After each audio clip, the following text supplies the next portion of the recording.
سلام و درودی گرم به تمام دوستداران روایت بیوگرافی. در این ویدیو میپردازیم به بیوگرافی رضا ایرانمنش با تجربه 17 بار به کما رفتن، ماجرای جانباز شدنش، بیماری و بیکاریش، زمانی که شیمیایی شدن و در چه سنی ازدواج کردن و علاقه‌مندی هاشون. 10 سال پیش به کما رفتم. فضای خیلی خوبی بود. نمیدونم برزخ بود واقعا. اینقدر حس خوب و سبکی داشتم انگاری روی ابرها بودم. در فیلم هایی که بچه ها از زمان برگشت من به حالت احیا در آیسیو گرفتن، من با اصرار گریه می کنم در آن فضا بمانم. اگر زمانی بخواهم انتخاب کنم، دوست دارم به همان لحظات برگردم. اینها حرفایی که رضا ایرانمنش با تجربه 17 بار به کما رفتن میگه. دوست دارم به دوران کما برگردم.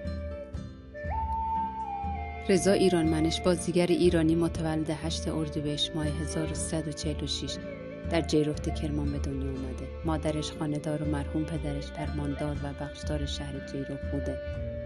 آقای ایرانمنش از جانبازان شیمیایی جنگی. او علاوه بر بازیگری کارگردانی نیز انجام داده.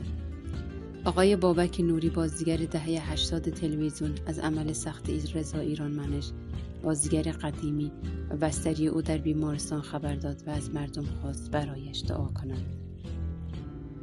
رضا ایرانمنش در سن 14 سالگی در سال 1160 با دستکاری شناسنامه خودش عازم جنگ میشه. اون در بیشتر عملیاتی مانند ولفجر مقدماتی، ولفجر 3 و 4، کربلای 1، 2، 4، مرصاد، فا و حضور داشته. رضا ایرانمنش در سن 14 سالگی در سال 1364 به دلیل استشمام گاز خردل شیمیایی میشه. در سن 26 سالگی و در سال 1172 با فیلم سینمایی سجاده آتش که روایتی از عملیات کربلای 5 جنگ ایران و عراق بوده بازیگری را آغاز کرد. او توانست برای بازی در این فیلم نامزد دریافت بهترین بازیگر نقش اول مرد در جشنواره فیلم فجر سال 72 بشه. سجاده آتش محصول سال 1372 که به کارگردانی احمد مرادپور ساخته شده. فیلم به عملیات کربلای 5 در جنگ ایران و عراق می‌پردازه. رضا ایرانمنش، علی بوریان، حبیب الله حداد، عطاالله سلیمانیان، سید جواد هاشمی از بازیگران این فیلم سینمایی بودند. اولین کار تلویزیونی رضا ایرانمنش در سال 1377 با سریال مردان آنجلوس رقم خورد. مردان آنجلوس یک مجموعه تلویزیونی با کارگردانی فرج الله سلحشور، روایتگر داستان تاریخی اصحاب کهف. علاوه بر رضا ایرانمنش بازیگرانی چون مهتاب کرامتی، جهانبخش سلطانی، حسین یاری، اردلان شجاع‌کاوه و رضا توکلی در این سریال حضور داشتند. بازیگر از زمان به کما رفتنش میگه: من تقریباً 17 بار به کما رفتم. 1 بار هم مرگ مغزی شدم. شاید باورتون نشه، اما من 4 ساعت کاملا مرده بودم.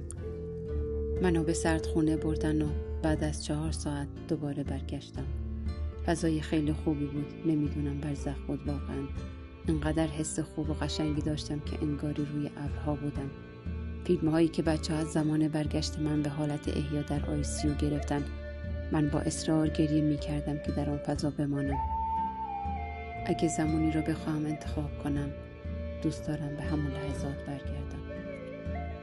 آقای بازیگر فارغ التحصیل، فوق لیسانس کارگردانی از دانشگاه تربیت معلم و دکترای هنره که به جز بازیگری کارگردانی هم میکنه و از جانبازان شیمیایی جنگه.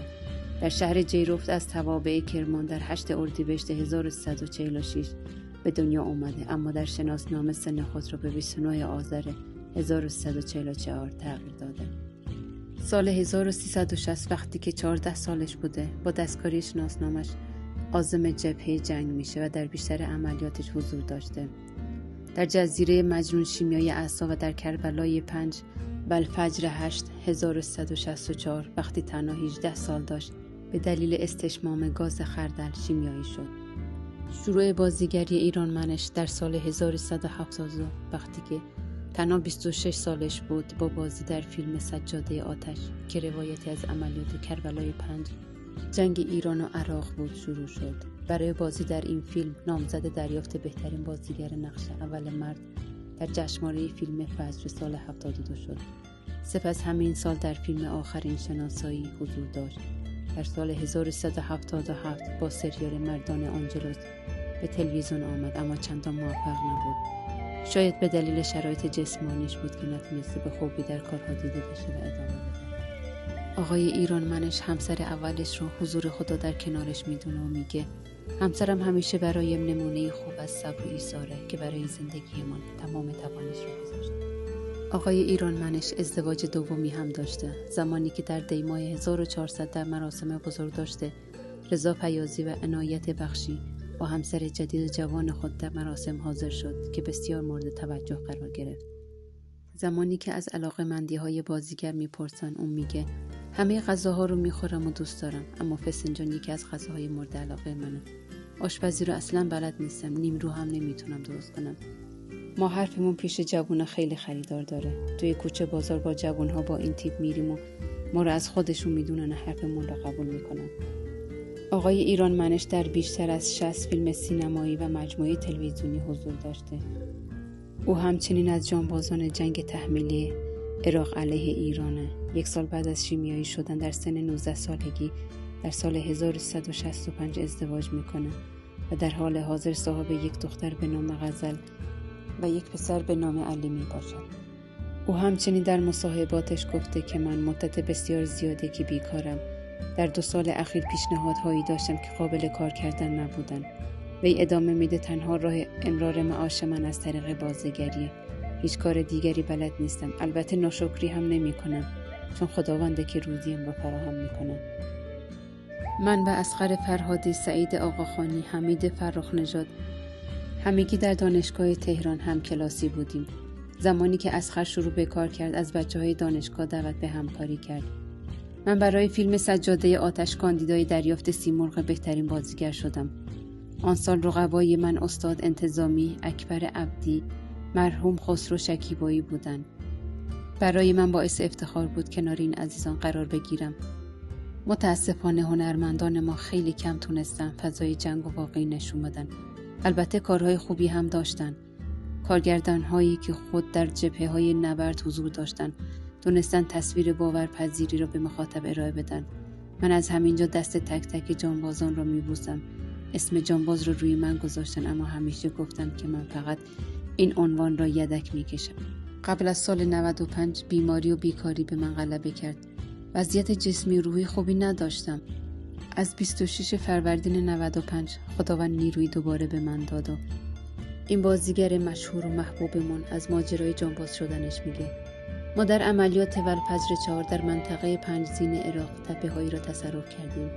یک جایی سنگر میکندیم که ما را غافلگیر کردند و من در آن اوضاع تیر خوردم، اما متوجه نشدم تا اینکه یکی از بچه‌ها بهم گفت تیر خوردی. من گفتم نه. دیدم خون و خاک با هم قاطی شده، روی شلوارم مثل گل شده بود. زمانی که آن لحظه را دیدم افتادم و دیگر نتوانستم حرکت کنم. یکی از دوستانم مرا با خود به منطقه امنی برد. ما از روایت بیوگرافی هر بازیگری به این نتیجه میرسیم که راههای خیلی طولانی و سختی رو پشت سر گذاشتن. گاهی شرایط خیلی بدی داشتن ولی باز هم شکست نخورده و روی پاهای خودشون وایسادن. دوستان و عزیزان روایت بیوگرافی، نظر شما چیه؟ آیا هر چیزی به سادگی به دست میاد یا باید سعی و کوشش بسیار کرد؟ ممنون میشم که با لایک و کامنت هاتون ما رو در هرچه بهتر کردن این مطالب خوشحال کنید.